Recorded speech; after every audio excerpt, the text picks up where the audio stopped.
no one's ever approached it in this manner. We've never built one. There's one thing that's never been done. We never built a war memorial during an active war. I had to pass a bill to get this authorization. And no one has gone to the length that I have gone to ensure that we gathered input into the actual design itself. I always wondered, how many Vietnam veterans did Maya Lin talk to? She designed the wall. How many people like my dad did she talk to? I'm not sure.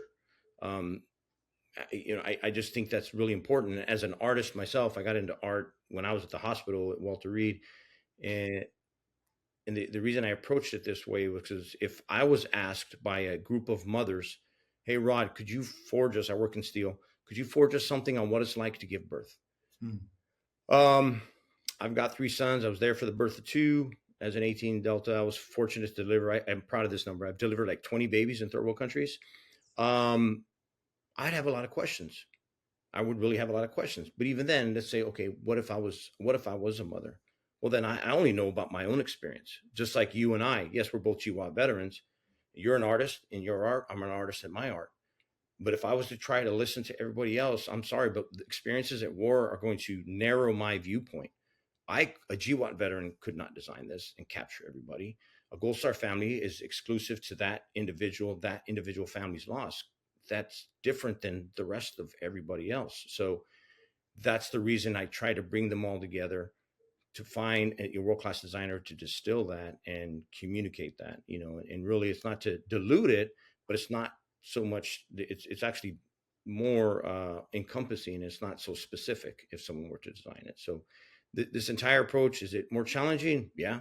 But I really do feel it's the important thing to do is to bring everybody's voice. I reference Johnny Michael Spann, our first KIA. I'm tremendously proud to say that Shannon Spann, the very first family to lose one of their loved ones at the hands of the enemy, was involved in the design, as was Alex Hernandez. He was Team Alpha's team leader, the CIA team that went in with my, as brothers, right? He brought Mike home. He's been involved in the design. So that's really important, the whole storytelling aspect, and it will communicate into a physical structure, or it'll be turned into a physical structure, and then people can start telling the stories. And I really think the story of building this will bring us together, whether people like it or not, right? Some people will look at it like, man, that's awesome. Some people will look at it like, man, that's crap. And guess what? They're both right, because it's art, right? Someone can look at something, you create something I can create, and they can love it and they can hate it. So, it's the storytelling aspect and bringing people together, I think will really, I hope, right, will allow this thing to have a pulse, because that's always been the goal, is to build a living memorial, something that will, people can go to and feel connected to, but also engaging, and will continue to live. How do you manage, or how does the team manage that input process? I put myself in the artist's shoes, and I imagine it's extremely overwhelming to hear 20,000 inputs, right? Multiple inputs probably from each individual, and then working with you and the board and the advisory council and the team. You mentioned that this is a global war on terror, multiple fronts, multiple theaters. World War II had multiple theaters, but not nearly as many as this. Vietnam was the one. Korea was the one. You go and you experience those memorials, and it is a little bit more narrowed and specific, right? As it should be to those theaters and those experiences. Whereas this one is global, as you've described. And then you've got a lot of people from a bunch of different backgrounds. I served on the flight line at Bagram, never left the wire, right? You served in multiple theaters and went on target. There's plenty of grunts that went on target. Intelligence, both within the military and, the intelligence services, as you've talked about already. How do you manage that process with an artist? So fortunately, our design team is, when we were looking for the right individual to step in and manage it, there's 3 things I've always looked for in building this entire team, right? But when I step into your position, one is ability. All right, a lot of people are going to want to. I'm sure you get approached like, "Hey, man, I want to make a film I want to work." Like, well, if you ever use the camera, no, but I want to work for you. Well, I'm sorry, man, I need that skill set, right? So one is ability, right? Can they bring me to the table, right? The second thing is credibility. Well, who are you? What have you done? Do you work well with others? I mean, that's a really big piece of it. And the third thing, if there were pillars, this would be my center pillar. I would consider humility. They have to understand involvement in this project, in this mission, has nothing to do with you. It's about something bigger than us, And we have every single person you look on. If some people go visit our website, every single person I approached, everyone from our board on down, I say, hey, look, I could use your help. Would you consider doing this? Oh, they're like, why me? Are you? Am I the right? Maybe you can find some, not to like stiff arm me and be like, nah, Rod, I ain't got the time. But they didn't feel worthy of it. And I challenge anyone to look. I would really love it if people to go see the people that have been involved. Right? You have some pretty incredible individuals that are. I love being the dumbest, least cool guy in the room. I really do. So bringing them all together is that. So they fit those three. So we went to those three: ability, credibility, humility.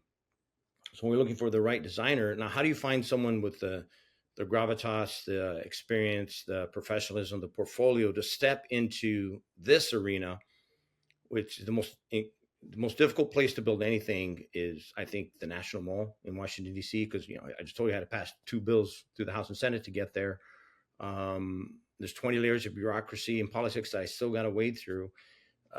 We needed someone that could step into this. But as artists, I'll speak plainly as an artist myself, I'll say it out loud. When people get to the apex of their career, they're really not going to listen to many people. The egos tend to grow at that point. So that's what we were committed to doing, and when we found our artist, again, going in that direction, it would ensure that we could manage that, right? We could find someone that was humble enough. So during the process, we would ask them like, hey, look, are you willing to put your pencils down, crayons away? Don't draw anything. You need to understand the population you're designing for. Some weren't even interested. Like, what? No, because they already had their own individual idea on what it should look like. But then why are you even listening to like that's how everyone else had done things. A design competition is done. Individual artists will come forward and present designs, and it's like, well, that's not what I'm trying to do. I'm trying to bring the voice here. I'm trying to have people involved. It's a very important way, very important to do that. So when we found the designer, world class, I mean, he's an amazing individual, tremendously humble, considers himself and his team, hey, we're guests at your table. You tell us when we can start. We're just here to listen and observe. Now, the Design Advisory Council engagements were direct. Those are recordings that they've been able to review and participate in. We'll be in the room while those occurred. But then the data, right? The 20,000 people that filled out the surveys. I didn't give them 40,000 pieces of paper or anything. I was like, hey, look, we collected quantifiable data and put it into a report for them, and then gave them access. If they wanted to go read some, they can go read some, because that design input survey that we launched publicly for a few months was a 5 to 7 minute survey, and it wasn't just checking the box. People were allowed to place, there was spots where they could put their thoughts, and they've referenced that. So the management piece, lining everything up, the dominoes are falling like I hoped they would, right? What everyone is seeing right now is a plan that's written on a whiteboard right over there in my office that I wrote down 6 years ago with some contingencies, right?